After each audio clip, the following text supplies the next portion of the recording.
Hey tubers, so we're going to do a little bit of tea staining, and I'm just going to explain how we do it. First, I need to grab, spin you all around, let's get you nice and nauseous. Anyway, first off, I'm going to grab some hot water and a tea bag. So we'll show you here my lovely tea kettle. And this is the kind of tea we're using. It's Earl Grey from good old Timmy Hose. And yes, that's my hot chocolate. Okay.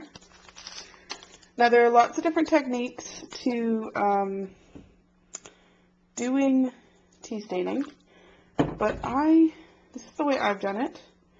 So what you do is you just you need boiling water, right? But you just need a tiny little bit of water, just enough to sort of get the bag wet and kind of start releasing some color.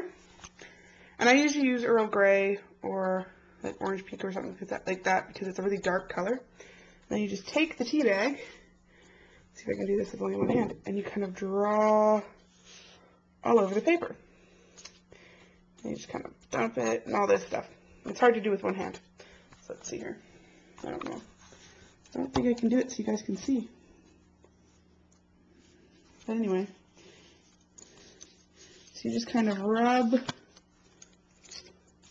the tea bag in all sorts of different directions, all over the paper, and hope you don't spill your little bowl of boiling water. And when you notice that the color is kind of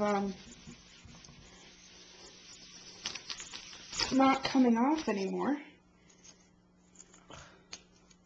silly little tie is getting in my way. Just grab a little bit more water.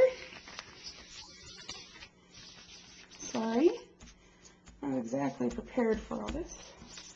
There, and you just kind of scrub it on. There we go. And that is sort of what it looks like. I don't know if it picks up super well. And then you can just kind of like squidge this on a little bit to make some darker sort of spots. Smells pretty good. There. Ta-da! So there you go. And then you just let that dry. It's just that simple. So there's really basic tea staining paper. I usually just kind of leave it as it is, and then it dries. And then if you want to do the other side, I'm only going to do one side on these because I'm going to cut these pages up. These are the white pages that came with the scrapbook, so cutting them up is not a big deal. And once they dry, if you want them a little darker, let them dry, see how dark they get, and then do this again.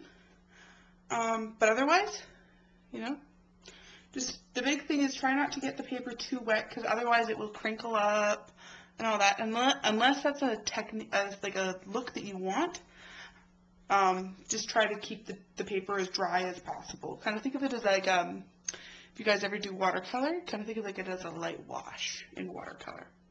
So there we go. See you later. Bye.